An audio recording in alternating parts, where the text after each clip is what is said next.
আপনার নফল ইবাদত গুলো যদি আপনি কাউকে না দেখিয়ে গোপনে গোপনে করেন, রাসূল সাল্লাল্লাহু আলাইহি ওয়াসাল্লাম বলতেছেন কিয়ামতের ভয়াবহ কিয়ামতের মুসিবত থেকে তো আল্লাহ বাঁচাইবেই, দুনিয়ার মধ্যে যদি আপনি কোনো বিপদের মধ্যে পড়েন আল্লাহ তাআলা আপনাকে আপনার গোপন আমলের কারণে আপনাকে সমস্ত মুসিবত থেকে আল্লাহ রক্ষা করবেন।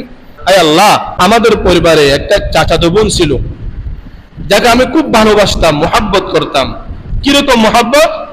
আসাদ্দু মা ইউহিব্বুর রিজালুন নিসা, স্বামী স্ত্রীকে যেরকম মুহাব্বত করে তার চাইতে অধিক আমি তাকে মুহাব্বত করতাম, কারণ সে রূপবতী ছিল, সুন্দরী ছিল এবং তার প্রতি আমার মন আকৃষ্ট ছিল এবং তাকে বুক করার মতো একটা চাহিদাও আমার অন্তরে ছিল। এমনকি একদিন আমি হাত্তা আরাদতুহা আলা নাফসিহা, আমার দিলের চাহিদা তাকে বলেই দিলাম যে তুমি একটু আমাকে খুশি করো। ফামতানাআত মিন্নি, আমার চাচাতো বোন আমাকে নিষেধ করল, না না এই কাজ করা যাবে না। অনেকদিন তার পিছনে ঘুরলাম, সে আমাকে সুযোগ দেয় নাই। হাত্তা আলাম্মাত বিহা সানাতুম মিনাস সিনিনা, হঠাৎ আমাদের দেশে দুর্ভিক্ষ চলে আসলো। দুর্ভিক্ষ আমাদের দেশে দেখা দিয়েছে, অভাব আর অভাব, প্রতিটি ফ্যামিলির মধ্যে অভাবে অভাব। এরকম অভাব আমার চাচাতো বোনের ঘরের মধ্যে ছিল, খাবার জন্য কিছু নাই, ঋণগ্রস্ত হয়ে গেছে। ফাজাআতনি বাদা হিনিন, কিছুদিন পরে আমার সেই রূপবতী সুন্দরী চাচাতো বোন আমার কাছে আসলো টাকা ধার নেওয়ার জন্য। ফাআতাইতুহা 20 ওয়া 100 আলা আন তুখাল্লিয়া বাইনি ওয়া বাইনা নাফসিহা, এবার আমি তাকে বললাম ঠিক আছে তোমাকে ধার দিতে পারি, একটা শর্ত আছে। ওই যে আগে শর্ত আর কি, আমি তোমাকে 120 দিনার স্বর্ণ দ্বারা তৈরি, এটা হলো দিনার, আমি তোমাকে 120 দিনার টাকা দিচ্ছি, শর্ত হলো আন তুখাল্লিয়া বাইনি ওয়া বাইনা নাফসিহা, আমি তোমার সাথে যা মন চাই তা করব, তুমি বাধা দিতে পারবে না। এখন চাচাতো বোন অসহায়, ফাআলাত, সে রাজি হয়ে গেল, কারণ অভাবে স্বভাব নষ্ট হয়, দারিদ্রতা মানুষের ঈমান হরণ করে। এই জন্য আল্লাহ রাসূল প্রায় সময় দোয়া করতেন, আল্লাহ আমাকে দারিদ্রতা থেকে মুক্তি দান করুন। চাচাতো বোন 120 দিনার নিয়ে চলে গেল। সময় একদিন আসলো, ইদা কাদারতু আলাইহা, চাচাতো বোন আমাকে এসে বলল শর্ত পূরণ করে নাও। বুঝতেছেন না কথা? তোমার শর্ত তুমি পূরণ করো, আমি টাকা পাইলাম, এবার তোমার শর্ত তুমি পূরণ করো। ফালাম্মা ফাহাতু বাইনা রিজলাইহা, কামরার দরজাগুলো বন্ধ করে দিলাম, জানালা বন্ধ করে দিলাম, আমি বসলাম, আমার চাচাতো বোনও বসলাম, পাশাপাশি বসলাম। হাদিসের মধ্যে আছে বাইনা রিজলাইহা, দুই রানের মধ্যবর্তী বসে গেলাম, আমার যৌন চাহিদা মেটানোর জন্য আমি বসে গেলাম। এমত অবস্থায় আমার চাচাতো বোন বলল ইত্তাকিল্লাহা ওয়ালা তাফুদ্দুল খাতাম,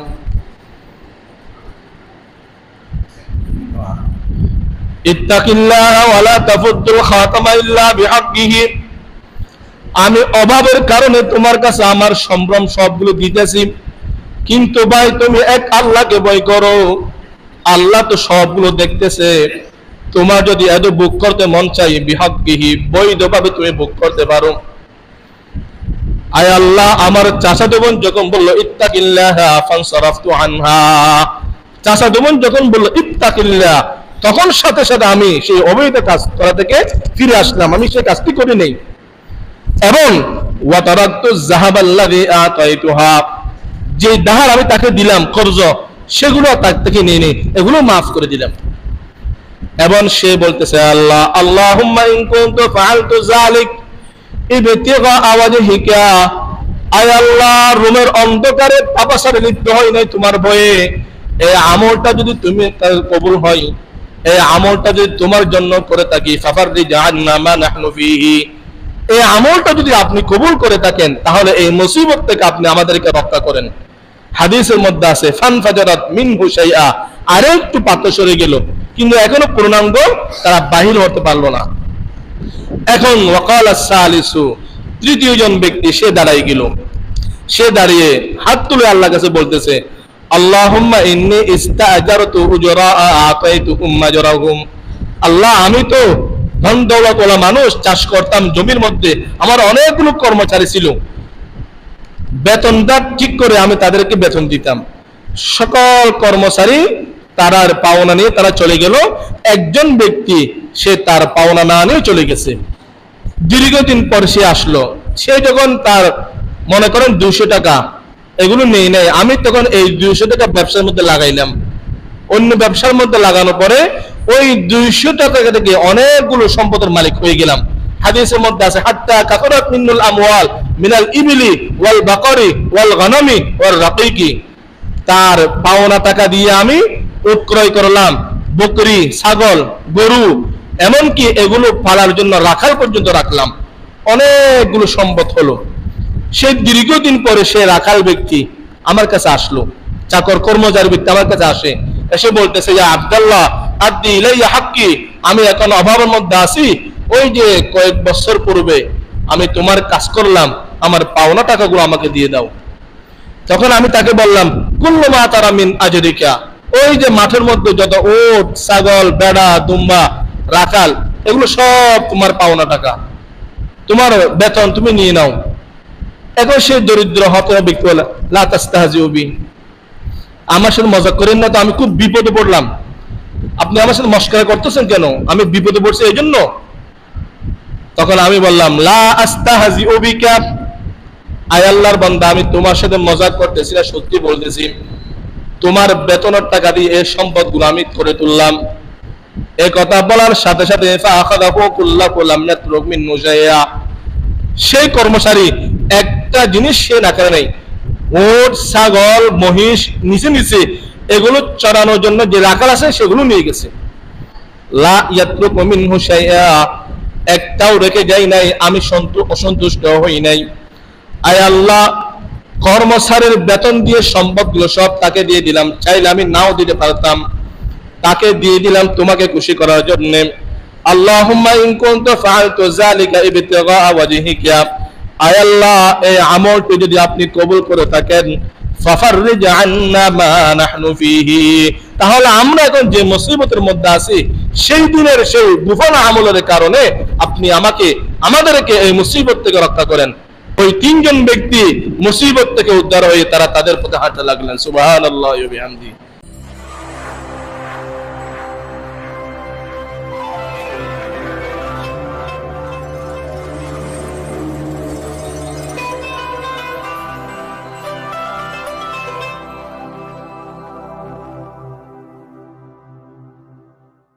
السلام عليكم ورحمة الله وبركاته. الحمد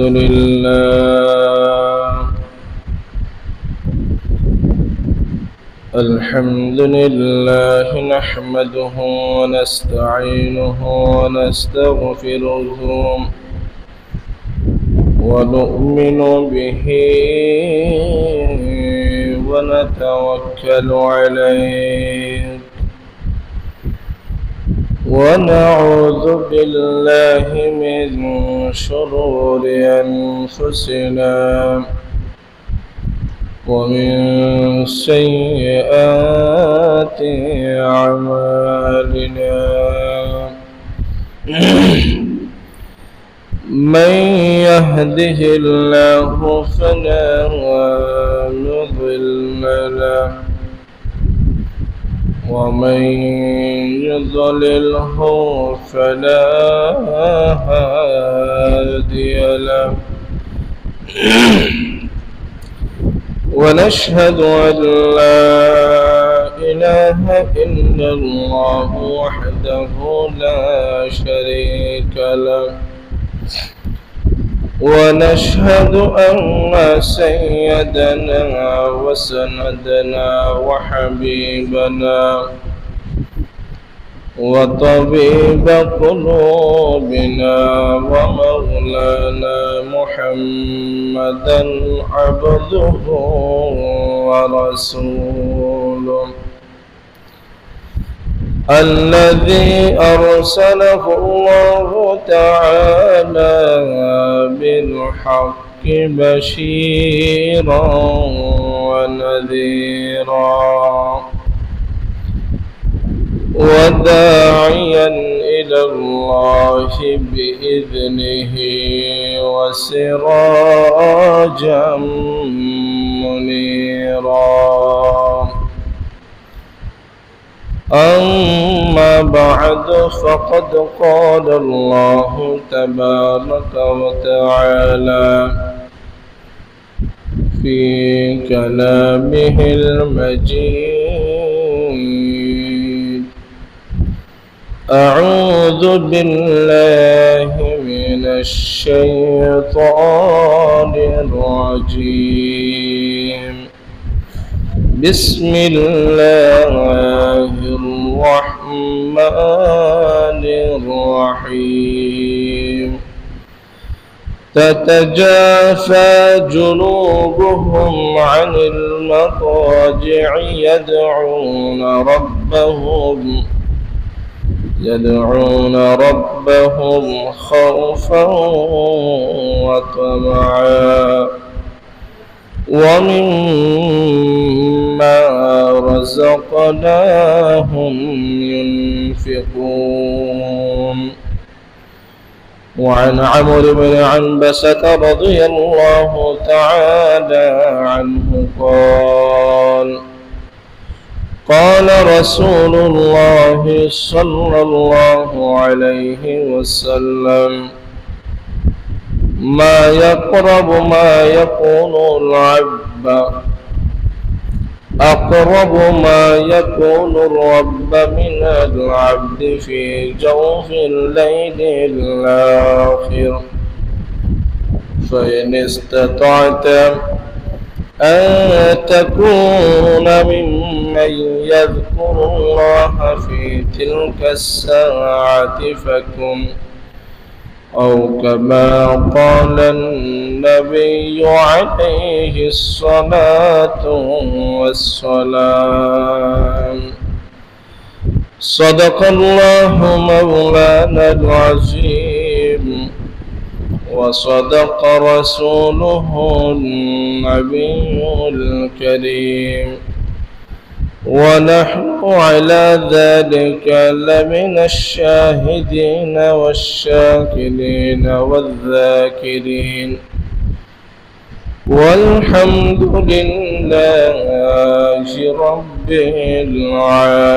العالمين. يا ربي صل وسلم دائما أبدا على حبيبك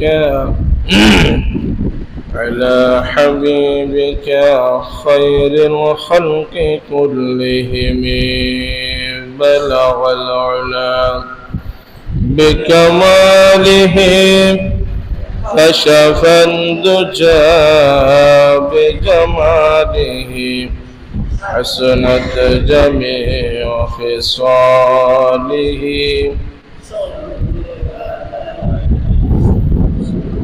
একটু মোহাব্বতে আওয়াজ করে পড়ি: বালাগাল উলা কাশাফান দুজা বিজামালিহি, حسنت جميع خصاله.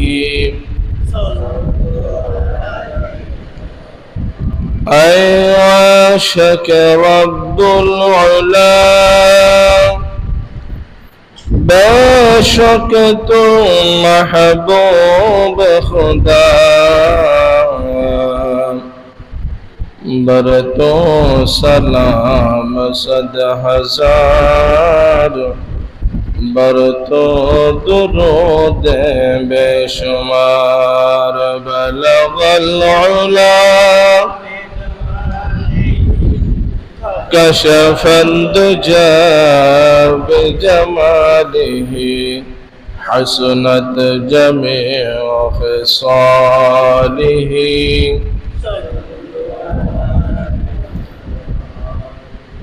لا إله إلا الله، لا إله إلا الله، لا إله إلا الله، لا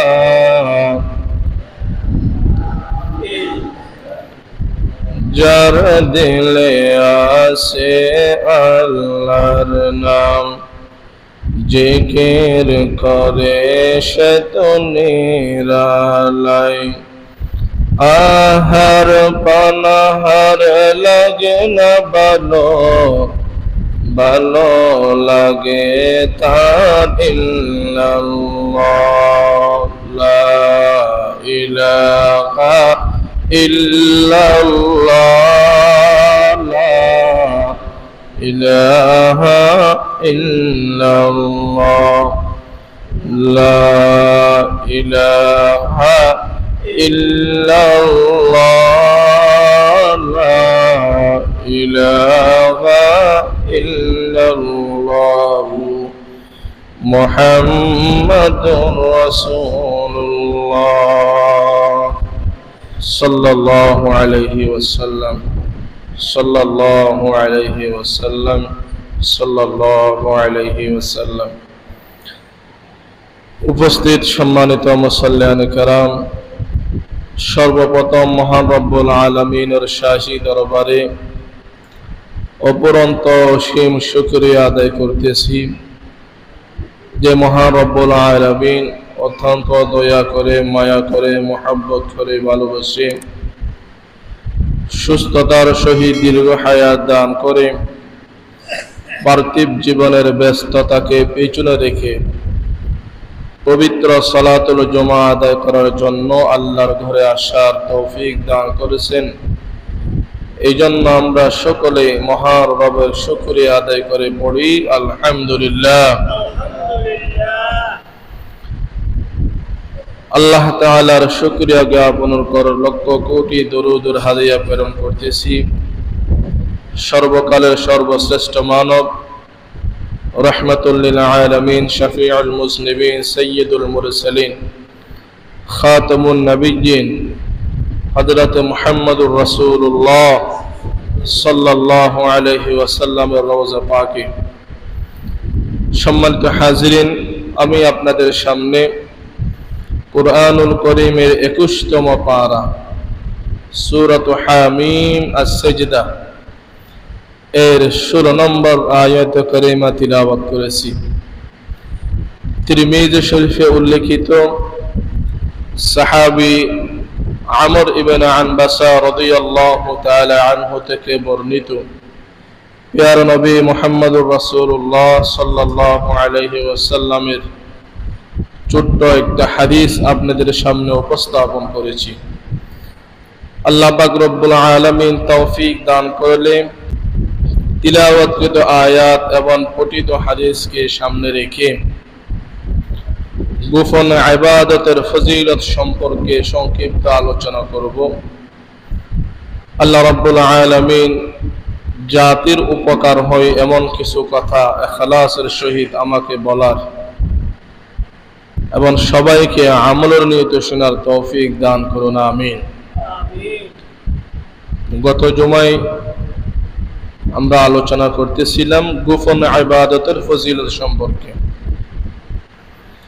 শরীয়তের নীতিমালা হলো ফরজ ইবাদত প্রকাশ্য করবে, নফল ইবাদত গুলো গোপনে আদায় করবে।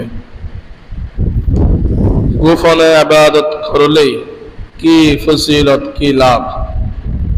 গত জুমায় 4টা ফজিলতের কথা সংক্ষিপ্ত আকারে আপনাদের সামনে তুলে ধরেছিলাম।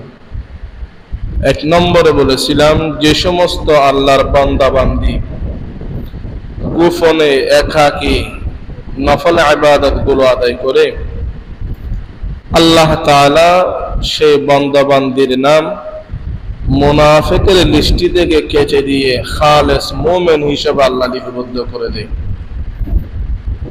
সে পাক্কা ইমানদার হিসেবে তার নাম লিপিবদ্ধ হয়। 2 নম্বরে বলেছিলাম যারা গোপনে নেক আমল করে তাদের প্রতি আল্লাহ সন্তুষ্ট হয়, তাদের প্রতি আল্লাহর কোনো ক্রোধ রাগ থাকে না।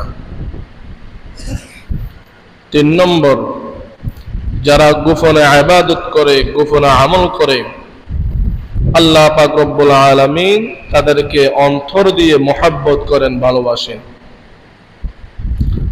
সর্বশেষ যে জায়গায় আলোচনা শেষ করেছিলাম, যারা গোপনে ইবাদত করে আল্লাহ পাক রব্বুল আলামিন তাদের অতীতের গুনাহগুলো আল্লাহ তাআলা মাফ করে দেয়। এই সম্পর্কে সূরাতুল বাকারা 271 নম্বর আয়াতে কারিমা আপনাদের সামনে তিলাওয়াত করেছিলাম। যে আয়াতে আল্লাহ পাক রব্বুল আলামিন বলেন, ইন তুবদুস সাদাকাতি ফানি'ম্মা হি ওয়া ইন তু'তুহা ওয়া তু'তুহাল ফুকারা ফাহুয়া খায়রুল লাকুম ওয়া ইউকাফিরু আনকুম সাইয়্যাতিকুম ওয়াল্লাহু বিমা তা'মালুনা খাবীর। আল্লাহ পাক রব্বুল আলামিন বলেন, তোমরা যদি প্রকাশ্যে আল্লাহর রাস্তায় ব্যয় করো, দান সদকা করো, ফানি'ম্মা হি, এটাও একটা ভালো কাজ। প্রকাশ্যে দান সদকা করা এটা মন্দ নয়, এটা ভালো কাজ। তবে আল্লাহ বলতেছেন, ওয়া ইন তুখফুহা, যদি এই দান সৎকার বিষয়গুলো গোপনে করতে পারো, ওয়া তু'তুহাল ফুকারা,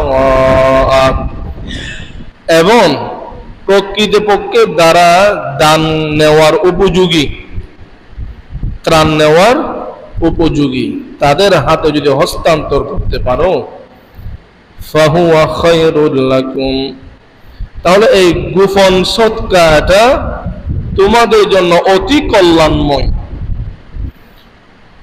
প্রকাশ্য করলে আল্লাহ বলতেছে ফানি'ম্মা হিয়া, ভালো কাজ, আর গোপনে করলে অতি কল্যাণময়। মুফাসসিরিনে কেরাম বলেন, যারা গোপনে দান সদকা করে, অতি কল্যাণময় এর অর্থ হলো এই সৎকার ফল সে দুনিয়াতেও ভোগ করবে এবং আখিরাতের ডবল ফলাফল সে ভোগ করতে পারবে। আর প্রকাশ্যে যদি দান সৎকার করে, হয়তো দুনিয়াতে সে ফলাফল কিছুটা ভোগ করবে, মানুষের কাছ থেকে সুনাম খ্যাতি অর্জন করবে। যদি তার অন্তর যদি খারাপ হয়, সে আখিরাতের নিয়ামত থেকে, ফলাফল থেকে বঞ্চিত হবে। এই জন্য আল্লাহ রাব্বুল আলামিন বলেন, দান সদকাগুলো গোপনে করবা, প্রকাশ্যে করবা না। গোপনে দান সদকা করলে কি ফায়দা বলে, ওয়া ইউকাফিরু আনকুম সাইয়্যাতিকুম, কারণ গোপনে যদি দান সদকা করো, আল্লাহ পাক রব্বুল আলামিন সাইয়্যাতুন বলা হয় পাপসমূহ, গোপনে দান সদকাকারীর সমস্ত গুনাহ আল্লাহ তাআলা মাফ করে দিবেন। ওয়াল্লাহু বিমা তা'মালুনা খাবীর। আপনারা প্রশ্ন করলেন, হুজুর আমি যদি রাতের অন্ধকারে অমাবস্যার রাতে যদি দান সদকা করি, তা আল্লাহ কি এগুলো জানবে, দেখবে? হয়তো সাধারণ মানুষের মনে প্রশ্ন আসতে পারে, এই জন্য আল্লাহ নিজে উত্তর দিতেছেন, ওয়াল্লাহু বিমা তা'মালুনা খাবীর। অন্ধকারে অমাবস্যার রাতে নয়, পাহাড়ের গর্তের মধ্যে ঢুকে যেখানে আলো যায় না, সেখানে দিলেও আল্লাহ জানেন। ওয়াল্লাহু বিমা তা'মালুনা খাবীর। বান্দার কোন কাজ সম্পর্কে আল্লাহ অবগত নয় এমনটি নয়, বান্দার প্রত্যেকটা কাজ সম্পর্কে আল্লাহ শতভাগ অবগত আছে। এই আয়াতের একটা ঘটনা মনে পড়ছে, আপনাদেরকে বলি। আল্লামা ইবনে কাসির রাহমাতুল্লাহি আলাইহির একটি প্রসিদ্ধ ইতিহাসের কিতাব, যারা বাংলা ইতিহাস চর্চা করেন তারা হয়তো পাবেন কিতাবটি, আল বিদায়া ওয়ান নিহায়া, গ্রহণযোগ্য কিতাব। এই কিতাবের মধ্যে একটা ঘটনা আনতেছে প্রকাশ্যে অনুদান দিলে যে আল্লাহর কাছে বিনিময় পাই না, এই বিষয়ে একটা ঘটনা। আপনাদের মধ্যে থেকে যাদেরকে আল্লাহ তাআলা কবুল করেছেন, তৌফিক দিয়েছেন, হজে গেছেন, উমরায় গেছেন, হাজী সাহেব বা যারা উমরা করছেন তারা একটা বিষয় জানার কথা, আর যারা যায় নাই তারাও ইতিহাস থেকে জানার কথা। নাহারে জুবাইদা নামে একটা প্রসিদ্ধ নহর আছে, নদী, নাহারে জুবাইদা। জুবাইদার আদেশক্রমে একটি নাহার, নদী সেখানে খনন করা হয়েছে। জুবাইদাকে উনি হলেন আব্বাসী খলিফার পঞ্চম খলিফা, বাদশাহ হারুন রশিদের সহধর্মিণী স্ত্রী জুবাইদা। আবার জুবাইদার বাবার নাম হলো জাফর, তিনিও খলিফা ছিলেন। জুবাইদা তার স্বামী তৎকালীন প্রেসিডেন্ট বাদশাহ হারুন রশিদের সাথে তিনি হজ করতে আসলেন। হজে গিয়ে দেখতেছে একটা কারণে হাজী সাহেবরা প্রচুর কষ্ট পায়, সেটা হলো পর্যাপ্ত পরিমাণে পানির ব্যবস্থা না থাকার কারণে।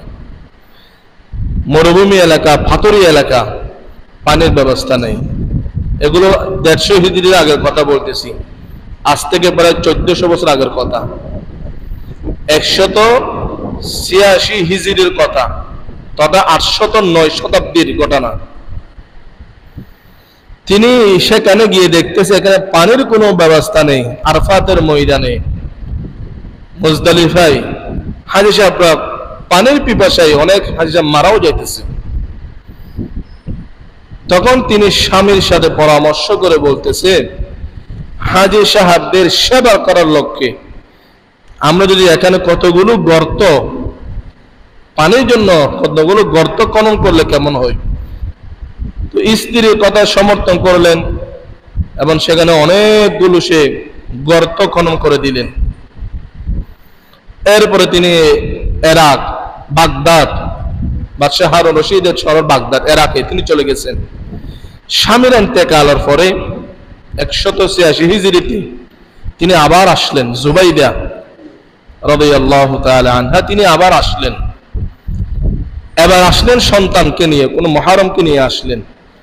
এসে দেখতেছে যে কষ্ট সেই কষ্ট, এখনো হাজী সাহেবরা পানির যে একটা সেবা, এটা পূর্ণাঙ্গ তারা নিতে পারতেছে না। এই দৃশ্য দেখার পরে জুবাইদার মনে আবার কষ্ট পেল।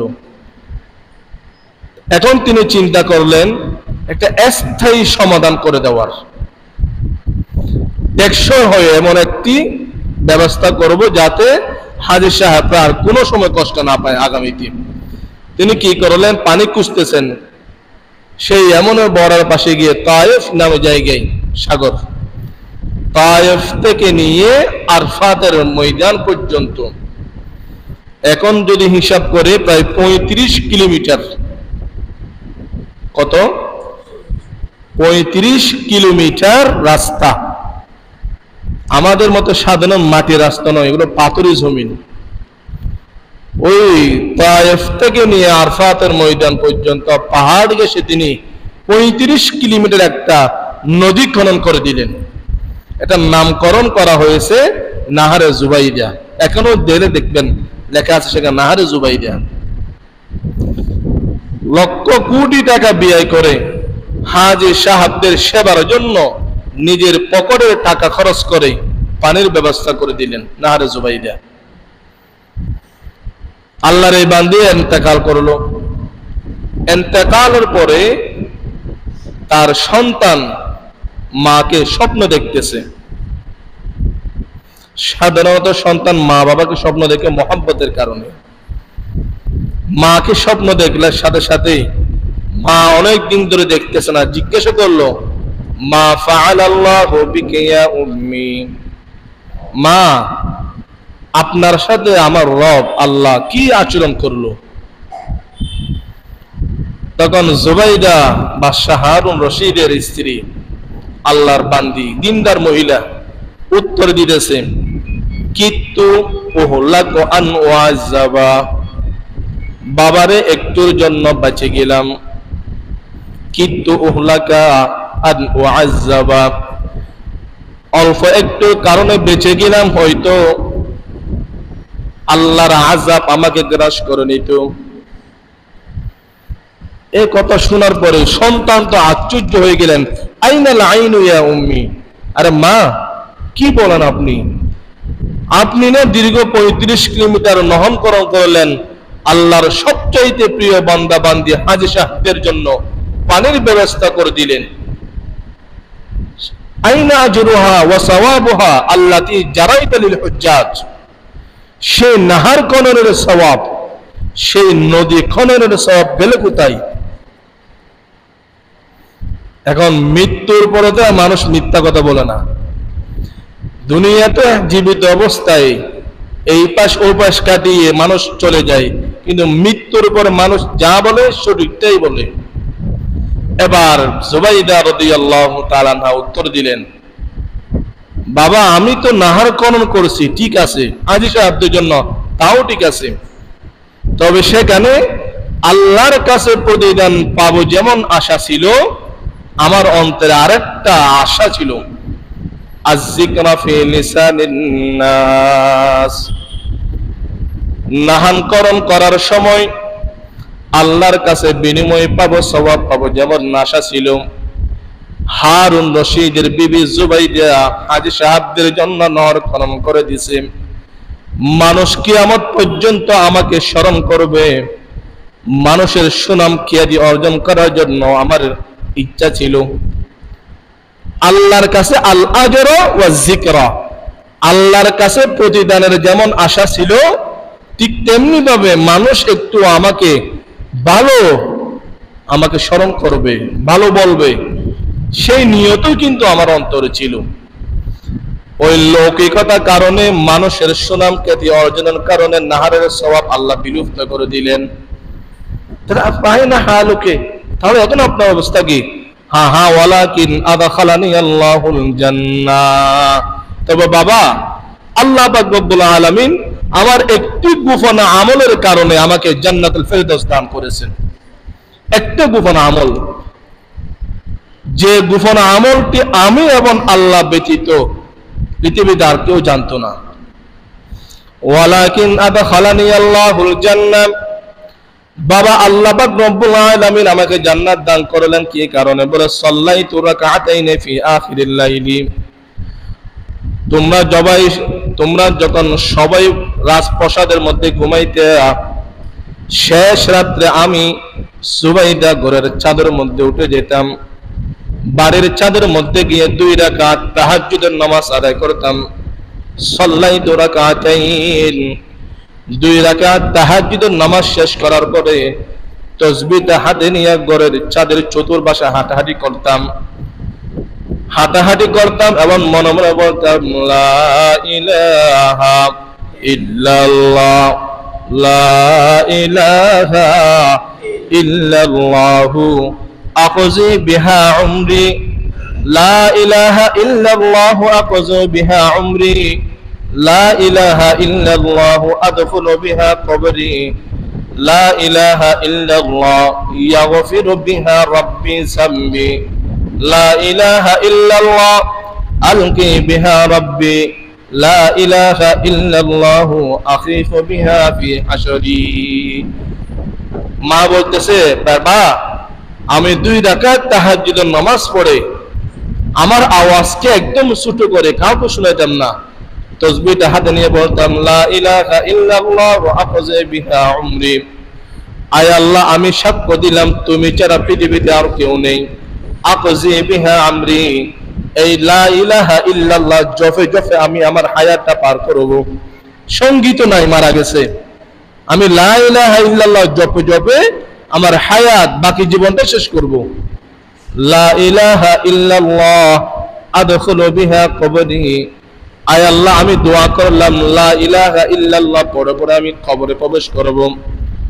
লা ইলাহা ইল্লাল্লাহ ইয়াগফিরু বিহা রাব্বি যামবি, আয় আল্লাহ আমি লা ইলাহা ইল্লাল্লাহ পড়তেছি, এর বিনিময়ে আপনি আমার গুনাহগুলো মাফ করিয়ে দেন।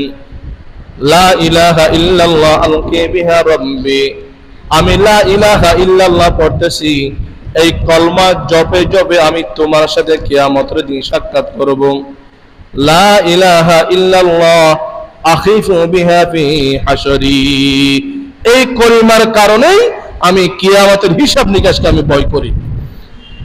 মা জুবাইদা সন্তানকে বলতেছে, বাবা লক্ষ কোটি টাকা ব্যয় করে হাজী সাহেবদের জন্য নহর খনন করলাম, লৌকিকতা থাকার কারণে, প্রকাশ্যে আমল করার কারণে এই সওয়াবটুকু আল্লাহ আমাকে দেই নাই, কিন্তু শেষ রাত্রে উঠে 2 রাকাত তাহাজ্জুদের নামাজ পড়ে পড়ে আমি পড়তাম লা ইলাহা ইল্লাল্লাহ, লা ইলাহা ইল্লাল্লাহ, লা ইলাহা ইল্লাল্লাহ।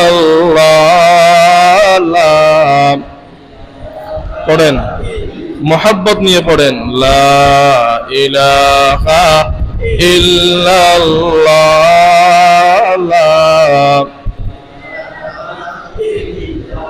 হাসবি রাব্বি জাল্লাল্লাহ, মা ফি কলবি গায়রুল্লাহ, নূর মুহাম্মদ সাল্লাল্লাহ, লা ইলাহা ইল্লাল্লাহ, লা ইলাহা ইল্লাল্লাহ।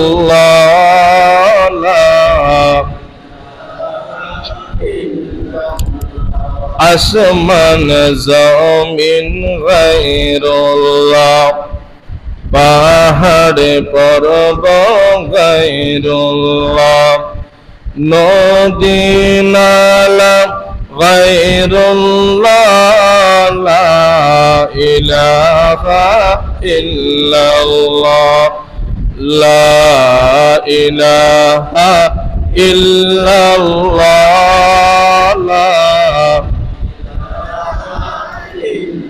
মুহাম্মাদুর রাসূলুল্লাহ সাল্লাল্লাহু আলাইহি ওয়াসাল্লাম। তাহলে আমরা গোপন আমলের, নফল ইবাদত গোপন করলে কি লাভ? যে জুবাইদা হারুন রশিদের স্ত্রী কত আমল করেছে দুনিয়াতে, হাজী সাহেবদের জন্য এই অবদান কিয়ামত পর্যন্ত আর কেউ পারবে কিনা সন্দেহ আছে। এখন তো তথ্য প্রযুক্তির যুগ, সেই 1400 বছর আগের কথা, পাহাড়ি জমিন খনন করে প্রায় 35 কিলোমিটার তিনি নাহানকরণ করেছেন হাজী সাহেবদের একটু পানের সেবা দেওয়ার জন্য। অথচ সেই সওয়াব থেকে আল্লাহ তাআলা জুবাইদাকে বঞ্চিত করলেন একমাত্র কারণ এই নফল কাজটা তুমি প্রকাশ্য করেছো, মানুষকে দেখানোর জন্য করেছো। আল্লাহ তাআলা আমাকেও আপনাদেরকেও যা আমল করব নফল ইবাদত আল্লাহকে সন্তুষ্টি করার জন্য করার তৌফিক দান করুন, আমিন। 5 নম্বর নেক আমল গোপন করলে 5 নম্বর লাভ হলো আল ইখলাসু মিনাল মাসাইবি। যে কোনো মুসিবতের সময়, বড় মুসিবত, সেটা হোক দুনিয়াবী মুসিবত অথবা আখিরাতের মুসিবত, যে কোনো মুসিবতের সময় যদি আপনি আপনার গোপন নেক আমলকে স্মরণ করে যদি আল্লাহর কাছে দোয়া করেন, আপনার জীবনের যে গোপন আমলটি আল্লাহকে খুশি করার জন্য করেছেন, এই আমলকে যদি মধ্যস্থ করে যদি দোয়া করেন, রাসূলের হাদিস আমাদেরকে বলে আল্লাহ তাআলা ওই বান্দাকে মুহূর্তের মধ্যে সমস্ত মুসিবত থেকে মুক্তি দান করবেন। অনেক লম্বা হাদিস, আরবি ইবারত পড়তে গেলে হয়তো সময় শেষ হয়ে যাবে। বুখারী এবং মুসলিম শরীফ এবং হাদিসের বহু কিতাবের মধ্যে হাদিসটি আপনারা পাবেন। হাদিসের বর্ণনাকারী ওমর রাদিয়াল্লাহু তাআলা আনহুর ছেলে আব্দুল্লাহ রাদিয়াল্লাহু তাআলা আনহু, তিনি বলতেছেন, সামিআতু রাসূলুল্লাহি সাল্লাল্লাহু আলাইহি ওয়াসাল্লাম ইয়াকুল, একবার রাসূল আমাদেরকে আলোচনা করতেছিলেন, নসিহা করতেছিলেন, এবং এক পর্যায়ে রাসূল বলতেছেন, সালাসাতু নাফারিম মিম্মান কানা ক্বাবলাকুম, তোমাদের আগের যুগের 3 জন মানুষ তারা ভ্রমণের উদ্দেশ্যে ঘর থেকে বাহির হলেন। হাত্তা আওয়াহুমুল মুবিতু ইলা গারিন, তারা বাহির হইতে হইতে এক পাহাড়ের পাশ দিয়ে যাইতেছিলেন। সন্ধ্যা হয়ে গেল, হঠাৎ বৃষ্টি এবং বাতাস দুটো একসাথে শুরু হলো। এই বৃষ্টি এবং অতিরিক্ত বাতাস এটা ক্ষতিকর। এটা থেকে আশ্রয় নেওয়ার জন্য তারা পাহাড়ের একটি গর্তের মধ্যে ঢুকে গেলেন। ফাদখালুহু, তারা সেখানে আশ্রয় নিলেন। ফানহাদারাত সাখরাতুম মিনাল জাবালি ফাসাদ্দাত আলাইহিমুল গার, কিছুক্ষণ সেখানে অবস্থান নেওয়ার পরে দেখলো হঠাৎ পাহাড় থেকে এক টুকরা পাথর ভেঙে নিচে পড়লো। পড়ে ওই যে গর্তের মধ্যে তারা আশ্রয় নিল, গর্তের মুখটা বন্ধ হয়ে গেছে। তারা তিনজন অনেক চেষ্টা করলো পাথরটি সরানোর জন্য, পারে নাই। এমন মুসিবতের মধ্যে তারা এখন পড়লো, এই মুসিবত থেকে মুক্তি পাওয়ার কোনো উপায় নেই। তখন তো আর মোবাইলের যুগ ছিল না যে একটা ফোন করে দিব বা মেসেজ করব কাউকে এসে আমাকে বাঁচাও। ফাকালু, তারা বসে বসে এবং সিদ্ধান্ত নিল কি, লা ইয়াস্তাতিউ, আমরা এখান থেকে বাহির হতে পারার শক্তি নেই আমাদের। ইল্লা আন নাদউ আল্লাহ বিআমালি সালিকুম, তবে আমরা একটা কাজ করতে পারি। আমরা যে তিনজন আছি, আমাদের যদি কোনো নেক আমল থাকে, আমল সালেহ গোপন যদি কোনো নেক আমল থাকে, সেই নেক আমলের ওসিলা করে আমরা আল্লাহর কাছে দোয়া করি।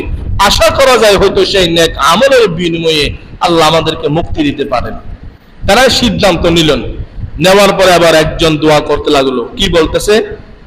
আল্লাহুম্মা কানা লি আবওয়ানি শাইখান কাবীরান, একজন ব্যক্তি দোয়া করতেছে, হে আল্লাহ, আমার মা বাবা ছিল বৃদ্ধ মা বাবা ছিল। ওয়া কুনতু উগবিগুহুমা, প্রতিদিন রাত্রেবেলা আমি তাদেরকে দুধ খাওয়াইতাম। বুড়া মানুষ, খানা চাবাইতে পারে না, তাদের রিজিক খাদ্য ছিল কেবল দুধ খাইতো, তারা দুধ খেয়ে তাদের জীবন যাপন করত। তো সে বলতেছে, আমি আমার মা বাবাকে প্রতি রাত্রে ছাগলের দুধ খাওয়াইতাম। এবং সে ছিল কাঠমিস্ত্রি, দিনের বেলায় কাঠমিস্ত্রি কাজ করতো, সন্ধ্যায় এসে মাকে ছাগলের দুধ দোয়াইয়া মা বাবাকে খাওয়াইতেন। তো একদিন সে বলতেছে, ফানা আবি তালাবুস শাজারি, একদিন আমি গাছ খুঁজার জন্য অনেক দূরে চলে গেলাম। আস্তে আস্তে সন্ধ্যা হয়ে গেল। আমি আসার আগে আগে না মা বাবা উভয় ঘুমাই গেছে, না খেয়ে তারা ঘুমাইছে। আমি আসার পরে ফাহালাবতু লাহুমা গুবকাহুমা, তাদের সন্ধ্যার খাবার আমি দুধ দুইলাম। দেওয়ার পরে ফাওয়াজাদতুহুমা নাইমাইনি, তাদের রুমে গিয়ে দেখলাম মা বাবা উভয় ঘুমাইতেছে, দুজন ঘুমাইতেছে। এখন আমি দুধ দিয়ে কি করব? আমার তো একটা স্বভাব ছিল, মা বাবার মুখে দেওয়ার পরে সন্তান এবং স্ত্রীদেরকে আমি খাওয়াইতাম। মা বাবার আগে আমার নিজের সন্তানকেও আগে খাওয়া দিতাম না আমি। ফাকারিহিতু আন নুকিজাহুমা, মা বাবার ঘুম ভেঙে দিলে হয়তো কষ্ট পাবে, এটা আমি সহ্য করতে পারি নাই। ওয়ান আগবিকা ক্বাবলাহুমা ওয়ালাদান ওয়ালা মালা, আবার তাদেরকে না খাওয়াইয়ে আমার সন্তান পরিবার আমার গোলামদেরকে খাওয়াবো, এটাও আমি পছন্দ করতেছি না। তো কি করলাম? ফালাবিতা, আমি দাঁড়াই রইলাম। ওয়াল কদহু আলা ইয়াদাইয়া, দুধের পেয়ালাটা আমার হাতের মধ্যে, আমি মা বাবার পায়ের কাছে গিয়ে দাঁড়াই রইলাম। তারা কখন ঘুম থেকে উঠতেছে আমি অপেক্ষা করলাম। ফাস্তাইকাযা, তারা ঘুম থেকে উঠলো। ফাশারিবা, দুধ খাইলো। কোন অবস্থায়? ওয়াসবিয়াতু ইয়াতাযাউনা আলা কদমাইয়া, আমার সন্তান, আমার ছোট্ট ছোট্ট সন্তানগুলো বুকের তাড়নায় দুধ খাওয়ার জন্য তারা চিল্লাইতেছে। তখনও আমি তাদেরকে দুধ খাওয়াই নাই, কারণ আমার মা বাবা না খেয়ে ঘুমাইছে। ফাস্তাইকাযা, দুজন ঘুম থেকে উঠলো। ওঠার পর আমি দুধ দিলাম, তারা দুধ খাইলো। সকালবেলা হয়ে গেছে, একদম ফজরের আজান যখন হলো তারা ঘুম থেকে উঠলো। হাদিসের মধ্যে আছে হাত্তা বারাকাল ফজরু ফজর যখন হয়ে গেল, তারা ঘুম থেকে উঠলো, আমি তাদেরকে দুধ খাওয়াইলাম। এবার সে ছেলে বলতেছে আল্লাহকে, আল্লাহুম্মা ইন কুনতু ফাআলতু যালিকা ইবতিগা ওয়াজহিক, আয় আল্লাহ পাক রব্বুল আলামিন, সেই রাত্রে আমি যে আমার মা বাবাকে না খাওয়াই, সন্তানকে খাওয়াই নাই, এটা পৃথিবীর কেউ জানে না, আমি জানি, আমার পরিবার জানে।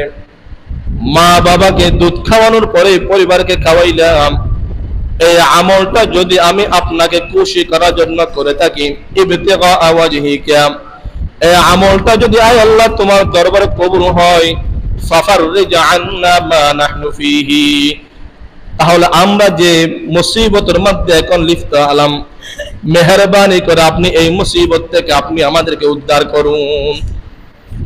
এই কথা বলার সাথে সাথে হাদিসের মধ্যে বলতেছে, ফান ফাজারাত, পাথর সামান্য হটে গেছে, ফান ফাজারাত মিনহু শাইআ, সামান্য, লা ইস্তাতিউনা মিনহু খুরুজু, বাহির হওয়া এখন সম্ভব নয়। এবার দ্বিতীয় জন আল্লাহর কাছে হাত উঠাইলো, কি বলতেছে, আল্লাহুম্মা কানাত লি ইবনাতু আম্মিন উহিব্বুহা হুব্বান শাদীদা, আয় আল্লাহ, আমাদের পরিবারে একটা চাচাতো বোন ছিল, যাকে আমি খুব ভালোবাসতাম, মুহাব্বত করতাম। কিরকম মুহাব্বত? আশাদ্দু মা ইউহিব্বুর রিজালুন নিসা, স্বামী স্ত্রীকে যেরকম মুহাব্বত করে তার চাইতে অধিক আমি তাকে মুহাব্বত করতাম, কারণ সে রূপবতী ছিল, সুন্দরী ছিল, এবং তার প্রতি আমার মন আকৃষ্ট ছিল, এবং তাকে ভোগ করার মতো একটা চাহিদাও আমার অন্তরে ছিল। এমনকি একদিন আমি হাত্তা আরাদতুহা আলা নাফসিহা, আমার দিলের চাহিদা তাকে বলেই দিলাম যে তুমি একটু আমাকে খুশি করো। ফামতানাআত মিন্নি, আমার চাচাতো বোন আমাকে নিষেধ করলো, না না, এই কাজ করা যাবে না। অনেকদিন তার পিছনে ঘুরলাম, সে আমাকে সুযোগ দেয় নাই। হাত্তা আলাম্মাত বিহা সানাতুম মিনাস সিনিনা, হঠাৎ আমাদের দেশে দুর্ভিক্ষ চলে আসলো। দুর্ভিক্ষ আমাদের দেশে দেখা দিয়েছে, অভাব আর অভাব, প্রতিটি ফ্যামিলির মধ্যে অভাবে অভাব। এরকম অভাব আমার চাচাতো বোনের ঘরের মধ্যে ছিল, খাবার জন্য কিছু নাই, ঋণগ্রস্ত হয়ে গেছে। ফাজাআতনি বাদা হিনিন, কিছুদিন পরে আমার সেই রূপবতী সুন্দরী চাচাতো বোন আমার কাছে আসলো টাকা ধার নেওয়ার জন্য। ফাআতাইতুহা 20 ওয়া 100 আলা আন তুখাল্লিয়া বাইনি ওয়া বাইনা নাফসিহা, এবার আমি তাকে বললাম, ঠিক আছে, তোমাকে ধার দিতে পারি, একটা শর্ত আছে। ওই যে আগে শর্ত আর কি, আমি তোমাকে 120 দিনার স্বর্ণ দ্বারা তৈরি, এটা হলো দিনার, আমি তোমাকে 120 দিনার টাকা দিচ্ছি, শর্ত হলো আন তুখাল্লিয়া বাইনি ওয়া বাইনা নাফসিহা, আমি তোমার সাথে যা মন চাই তা করব, তুমি বাধা দিতে পারবা না। এখন চাচাতো বোন অসহায়, ফাআলাত, সে রাজি হয়ে গেল, কারণ অভাবে স্বভাব নষ্ট হয়, দারিদ্রতা মানুষের ঈমান হরণ করে। এই জন্য আল্লাহ রাসূল প্রায় সময় দোয়া করতেন, আল্লাহ আমাকে দারিদ্রতা থেকে মুক্তি দান করুন। চাচাতো বোন 120 দিনার নিয়ে চলে গেল। সময় একদিন আসলো, ইদা কদারতু আলাইহা, চাচাতো বোন আমাকে এসে বলল, শর্ত পূরণ করে নাও। বুঝতেছেন না কথা? তোমার শর্ত তুমি পূরণ করো, আমি টাকা পাইলাম, এবার তোমার শর্ত তুমি পূরণ করো। ফালাম্মা কাহাতু বাইনা রিজলাইহা, কামরার দরজাগুলো বন্ধ করে দিলাম, জানালা বন্ধ করে দিলাম, আমি বসলাম, আমার চাচাতো বোন বসলাম, পাশাপাশি বসলাম। হাদিসের মধ্যে আছে বাইনা রিজলাইহা, দুই রানের মধ্যবর্তী বসে গেলাম, আমার যৌন চাহিদা মেটানোর জন্য আমি বসে গেলাম। এমত অবস্থায় আমার চাচাতো বোন বলল, ইত্তাকিল্লাহা ওয়ালা তাফুদ্দুল খাতাম,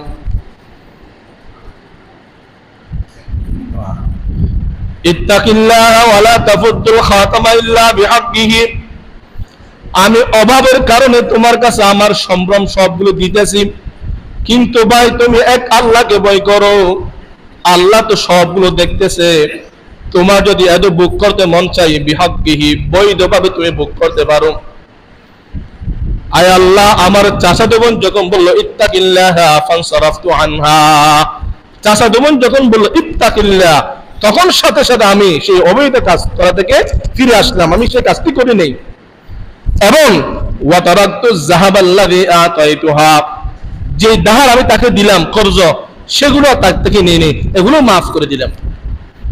এবং সে বলতেছে আল্লাহ আল্লাহুম্মা ইন কুনতু ফাআলতু যালিক ইবতিগা ওয়াজহিকা, আয় আল্লাহ, রুমের অন্ধকারে পাপাচারে লিপ্ত হয় নাই তোমার ভয়ে, এই আমলটা যদি তুমি কবুল হয়, এই আমলটা যদি তোমার জন্য করে থাকি, ফাফাররি জাহান্নামা নাহনু ফীহি, এই আমলটা যদি আপনি কবুল করে থাকেন তাহলে এই মুসিবত থেকে আপনি আমাদেরকে রক্ষা করেন।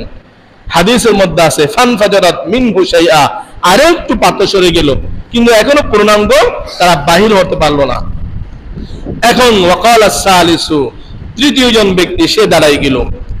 সে দাঁড়িয়ে হাত তুলে আল্লাহর কাছে বলতেছে আল্লাহুম্মা ইন্নী ইস্তাআজারতু উজরা আতাইতুহুম মাজরাহুম, আল্লাহ, আমি তো ধন দৌলত ওয়ালা মানুষ, চাষ করতাম জমির মধ্যে, আমার অনেকগুলো কর্মচারী ছিল, বেতনটা ঠিক করে আমি তাদেরকে বেতন দিতাম। সকল কর্মচারী তার পাওনা নিয়ে তারা চলে গেল, একজন ব্যক্তি সে তার পাওনা না নিয়ে চলে গেছে। দীর্ঘদিন পর সে আসলো, সে যখন তার মনে করেন 200 টাকা এগুলো নেই নাই, আমি তখন এই 200 টাকা ব্যবসার মধ্যে লাগাইলাম, অন্য ব্যবসার মধ্যে লাগানোর পরে ওই 200 টাকা থেকে অনেকগুলো সম্পদের মালিক হয়ে গেলাম। হাদিসের মধ্যে আছে হাত্তা কাসরাত মিনুল আমওয়াল মিনাল ইবলি ওয়াল বাকরি ওয়াল গনামি ওয়াল রাকিকি, তার পাওনা টাকা দিয়ে আমি উট ক্রয় করলাম, বকরি, ছাগল, গরু, এমনকি এগুলো পালার জন্য রাখাল পর্যন্ত রাখলাম, অনেকগুলো সম্পদ হলো। সে দীর্ঘদিন পরে সে রাখাল ব্যক্তি আমার কাছে আসলো, চাকর কর্মচারী ব্যক্তি আমার কাছে আসে, এসে বলতেছে ইয়া আব্দুল্লাহ আদ্দি ইলাইয়া হাক্কি, আমি এখন অভাবের মধ্যে আছি, ওই যে কয়েক বছর পূর্বে আমি তোমার কাজ করলাম, আমার পাওনা টাকাগুলো আমাকে দিয়ে দাও। তখন আমি তাকে বললাম কুল্লু মা তারা মিন আজরিকা, ওই যে মাঠের মধ্যে যত উট, ছাগল, ভেড়া, দুম্বা, রাখাল, এগুলো সব তোমার পাওনা টাকা, তোমার বেতন তুমি নিয়ে নাও। এখন সে দরিদ্র হতভাগা ব্যক্তি বলে লা তাস্তাহজিউ বি, আমার সাথে মজা করেন না তো, আমি খুব বিপদে পড়লাম, আপনি আমার সাথে মস্করা করতেছেন কেন, আমি বিপদে পড়ছি এই জন্য। তখন আমি বললাম লা আস্তাহজিউ বিকা, আয় আল্লাহর বান্দা, আমি তোমার সাথে মজাক করতেছি না, সত্যি বলতেছি, তোমার বেতনের টাকা দিয়ে এই সম্পদগুলো আমি করে তুললাম। এই কথা বলার সাথে সাথে সেই কর্মচারী একটা জিনিস সে না করে নাই, ওট, ছাগল, মহিষ নিচে নিচে এগুলো চড়ানোর জন্য যে রাখাল আছে সেগুলো নিয়ে গেছে। লা ইয়াতরুকু মিনহু শাইআ, একটাও রেখে যাই নাই, আমি অসন্তুষ্ট হই নাই। আয় আল্লাহ, কর্মচারীর বেতন দিয়ে সম্পদগুলো সব তাকে দিয়ে দিলাম, চাইলে আমি নাও দিতে পারতাম, তাকে দিয়ে দিলাম তোমাকে খুশি করার জন্য। আল্লাহুম্মা ইন কুনতু ফাআলতু যালিকা ইবতিগা ওয়াজহিকা, আয় আল্লাহ, এই আমলটি যদি আপনি কবুল করে থাকেন, ফাফাররিজ আন্না মা নাহনু ফীহি, তাহলে আমরা এখন যে মুসিবতের মধ্যে আছি সেই দিনের সেই গোপন আমলের কারণে আপনি আমাদেরকে এই মুসিবত থেকে রক্ষা করেন। হাদিসের মধ্যে রাসূল বলেছেন ফান হাদারাত, ওই পাথরটা মুহূর্তের মধ্যে সরে গেছে, ফাখরাজু ইয়ামশুনা, ওই তিনজন ব্যক্তি মুসিবত থেকে উদ্ধার হয়ে তারা তাদের পথে হাঁটতে লাগলেন। সুবহানাল্লাহি ওয়া বিহামদি। কি বুঝতে পারলেন? আপনার নফল ইবাদত গুলো যদি আপনি কাউকে না দেখিয়ে গোপনে গোপনে করেন, রাসূল সাল্লাল্লাহু আলাইহি ওয়াসাল্লাম বলতেছেন কিয়ামতের ভয়াবহ কিয়ামতের মুসিবত থেকে তো আল্লাহ বাঁচাইবেই, দুনিয়ার মধ্যে যদি আপনি কোনো বিপদের মধ্যে পড়েন, আল্লাহ তাআলা আপনাকে আপনার গোপন আমলের কারণে আপনাকে সমস্ত মুসিবত থেকে আল্লাহ রক্ষা করবেন। এ হলো 5 নম্বর ফজিলত। 6 নম্বর, সময় শেষ যেহেতু আমি সংক্ষেপে বলতেছি, 6 নম্বর, যারা গোপনে গোপনে নেক আমল করে কিয়ামতের দিন যেখানে সূর্য মানুষের মাথার উপরে চলে আসবে, সূর্যের তাপে যখন মানুষের শরীর ঘামাইবে, কারো কেল পর্যন্ত কারো কাঁধ পর্যন্ত পানি হবে, ঠিক সেই মুহূর্তে দুনিয়াতে যারা গোপন আমল করত আল্লাহ তাআলা তাদেরকে বাছাই করে আল্লাহর আরশ আযীমের নিচে দান করবেন। বুখারীর হাদিস, আবু হুরায়রা রাদিয়াল্লাহু তাআলা আনহু থেকে বর্ণিত, রাসূল সাল্লাল্লাহু আলাইহি ওয়াসাল্লাম প্রসিদ্ধ হাদিস আপনারা জানেন, 7 প্রকারের মানুষকে আল্লাহ তাআলা আরশ আযীমের নিচে দান করবেন। তার মধ্যে 2 জন হলো, 1 নম্বর রাজুলুন তাসাদ্দাকা বিসাদাকাতিন ফাআখফাহা হাত্তা লা তা'লামা শিমালুহু মা সানাআত ইয়ামিনু। 1 নম্বর হলো ওই সমস্ত ব্যক্তি যারা ডান হাতে এমন গোপনে বান্দাদেরকে সহযোগিতা করে, মানুষ তো জানা দূরের কথা, তার বাম হাত পর্যন্ত জানা না সে কি বিয়ে করলো। আর ওয়ারজুলুন যাকারাল্লাহ খালিয়ান ফাফাযাত আইনা, যে সমস্ত ব্যক্তি আল্লাহর বয়ে নির্জনে কামরার মধ্যে বসে বসে আল্লাহর ইবাদত করে, জিকির করে, এই দুই প্রকার, অর্থাৎ এই দুজনের আমল কিন্তু একটা। তারা গোপনে একজন সদকা করছে আর একজন গোপনে আল্লাহর জিকির করছে। অর্থাৎ গোপনে যারা আমল করে আল্লাহ তাআলা তাদেরকে আরশে আযীমের নিচে দাঁড় করবেন। সর্বশেষ ফজিলত, যেটার জন্য আমরা সবাই আল্লাহর কাছে দোয়া চাই, আল্লাহ আমার মৃত্যুটা যেন ঈমানের সহিত হয়, আমি দুনিয়া থেকে যাওয়ার সময় যেন কলিমা পড়ে পড়ে যেতে পারি। আর এটা আমাদের প্রত্যেকটা মুসলমানের দিলের আকাঙ্ক্ষা। কিন্তু রাসূল সাল্লাল্লাহু আলাইহি ওয়াসাল্লাম বলেন, মৃত্যুর সময় আপনার ঈমান থাকুক, কলিমা তয়্যিবা পড়ে পড়ে আপনি মৃত্যুবরণ করেন।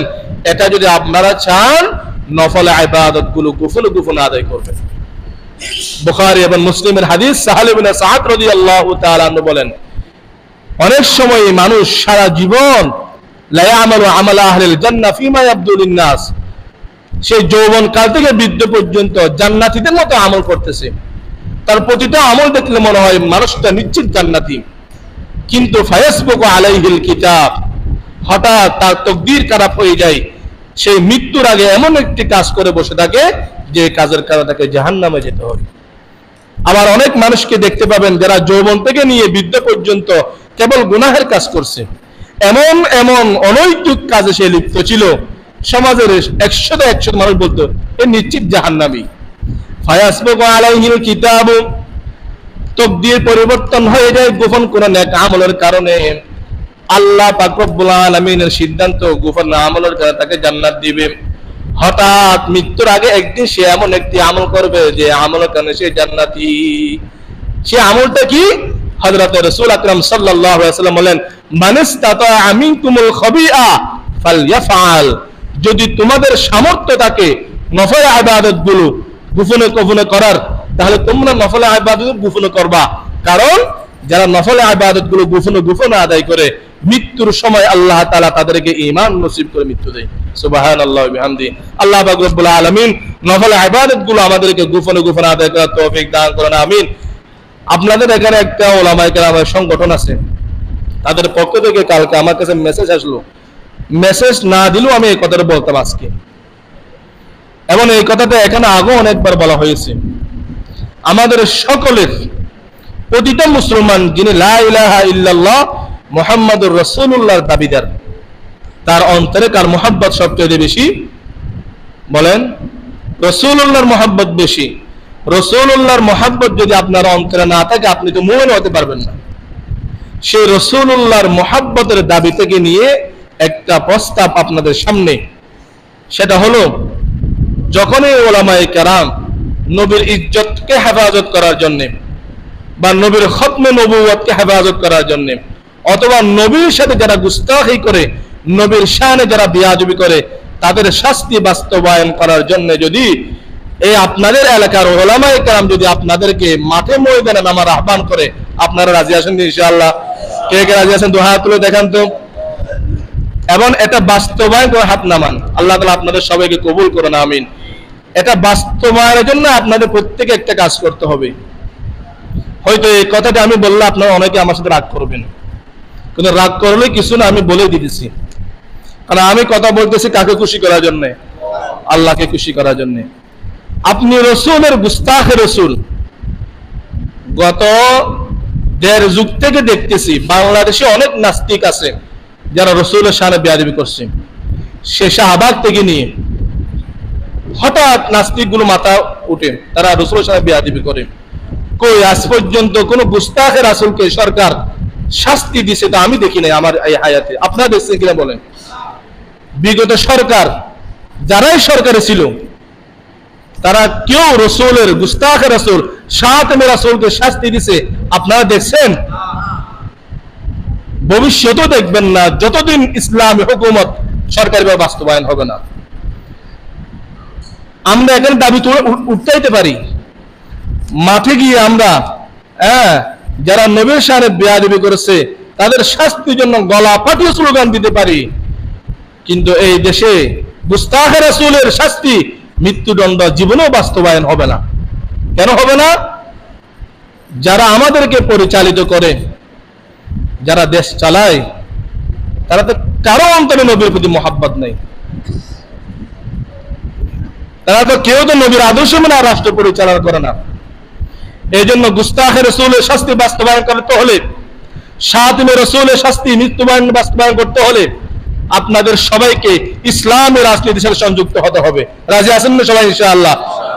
সে যেই দলে হোক না কেন, যদি বিএনপি যদি বলে আমরা ইসলামী রাজনীতি করবো, আমরা তাদের সাথে সমর্থন দিব। আপনারা যদি বলেন যে আপনারা ইসলামী হুকুমতের মধ্যে যুক্ত হতে চাই, ওয়েলকাম, আপনারা আসেন। যেই দল হোক না কেন, ইসলামী রাজনীতি কোনটা আমি বলি না, এখনো আমি কোন দলের নাম বলতেছি না। যারাই ইসলামের পক্ষে কথা বলবে, যারাই খেলাফতের কথা বলবে, যারাই ইসলামী হুকুমতের কথা বলবে, আপনারা সবাই তাদের পক্ষে আছেন তো ইনশাআল্লাহ? তারা যদি ইসলামী হুকুমত বাস্তবায়ন করার জন্য আপনাদেরকে ডাক দেই, মাঠে যাওয়ার জন্য কে কে রাজি আছেন? হাত তুলে দেখান তো আল্লাহর কাছে। এটা বিএনপি ডাক দিলেও আমরা যাব, জাতীয় পার্টি ডাক দিলেও আমরা যাব, জামাত ইসলাম বললে আমরা যাব, ইসলামী আন্দোলন বললে আমরা যাব। যারাই নবী পক্ষে বলবে, যারাই শরীয়তের পক্ষে বলবে, আমরা তাদের পক্ষে সমর্থন দিতে রাজি আছি ইনশাআল্লাহ।